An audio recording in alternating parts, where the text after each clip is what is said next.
Guys, huwag kayong masyadong gumamit ng music license sa Reels guys, kasi sa akin guys, na-invite na ako sa music license, pero ang nangyari, madami akong copyright.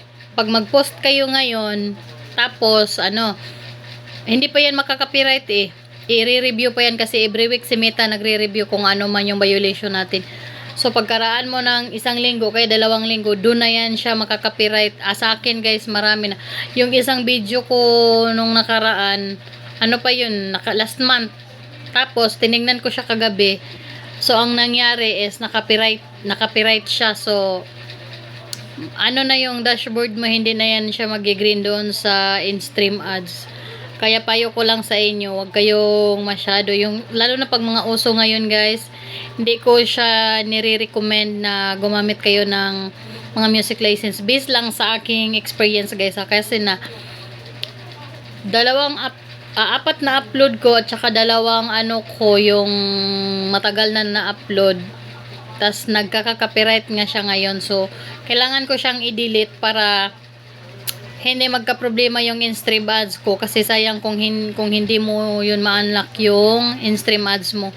So para hindi masayang yung video no guys, wala akong ibang mapayo kung magsarili na lang kayo na voice over, o kaya mag-vlog kayo na yung katulad sa akin ba, yung mukha talaga yung makikita. Kasi trust me guys, marami na akong na-upload na mga puro katulad na maghuhugas ako. Hindi yan inaano ni Meta, kasi nga yung gusto niya pag magba-vlog ka, yung nakaharap yung mukha mo, yung kitang-kita talaga yung mukha mo, yung ganun-ganun yan. So yung nangyari sa akin guys, dinilit ko siya kanina para mawala yung violation ko. So yun lang ang violation ko sa lahat ng video ko guys, yung nakaka-copyright ako sa Reels. So dinilit ko na lang kaysa naman masayang yung in-stream ads ko, diba? So may laging dumadaan sa likod ko guys, pabayaan nyo yun, kasi yung anak kong makulit. So yun siya guys, ang dami kong copyright at ang dami kong video na nasayang. So kung ako sa inyo dyan, magtigil na kayo sa kakagamit ng mga music na yan, kasi sila masilan si Meta. Masasayang lang yung effort nyo guys, tapos ika-copyright lang niya yan. Hindi man kayo magkapira sa copyright guys, kasi yung owner ng song, kukunin nila din yung revenue nyo. So masasayang lang yung effort nyo.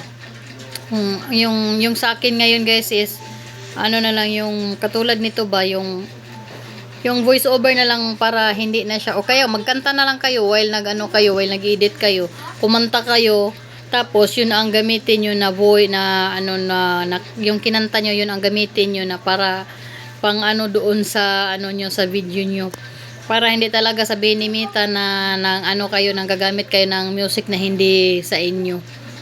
Tsaka makaka-copyright nga yung guys, ma-flag content ka nga lang yung boses mo minsan, na para pag hindi ma-recognize ni Meta.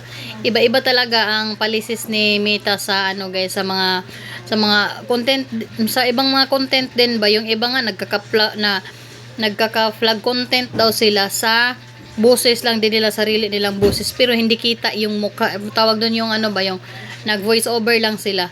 So iba-iba tayo ng karanasan sa guys, sa violation. Yung sa akin lang talaga, yung gumamit ako ng music na na-copyright, matagal na yung yun yung monkey ba yun, yung uso ngayon na monkey. Sayang guys, dinilit ko, at saka ang dami ko ng yun pa minsan yung guys, yung malalaking views ba ang may so sayang lang din, kasi kailangan mo talaga yung i-delete para hindi siya hindi magka-problema yung in-stream ads nyo, kasi sayang lang kung upload kayo ng upload tapos makaka-copyright lang, useless lang yung pinaghirapan nyo guys. So yun lang ang mga mapapayo ko is nyo guys, maghanap kayo ng music na wala talagang copyright, para safety yung video nyo, at saka yung kita sa video nyo hindi masayang, katulad sa akin, ang dami ko nang na-delete guys. So yun lang, lang, tignan nyo din yung mga violation nyo sa nyo guys, sa reels nyo, para para hindi lang talaga masayang guys. Nasasayangan ako sa mga upload na madidelete lang, para madidelete lang siya nang dahil sa nang dahil sa copyright. So mas mabuti na kahit pangit yung boses nyo, kayo na lang ang kumanta, tapos i-edit ninyo doon sa video na gusto nyong i-upload, para yung sarili nyong kanta, yung boses nyo talaga ang doon guys, ma-upload ba, para hindi makapirate. Grabe ang silang talaga ni Mita ngayon. Ay, hindi mo maintindihan yung niya, yung mga ang daming bawal guys. Kunting upload mo lang, kunting mo lang na may makikita siya na ayaw sa palisin niya, nako. Pero yung iba guys na nakahubad lang dyan, iwan ko kung anong, yung iba na labas na yung tutong, minsan yung yung kaluluwa, yung nakikita na minsan. Hindi niya yun bigyan ng parusa, pero yung sa atin na gumamit lang tayo, pero gumamit lang tayo ng music, pero ni-invite tayo na para gumamit.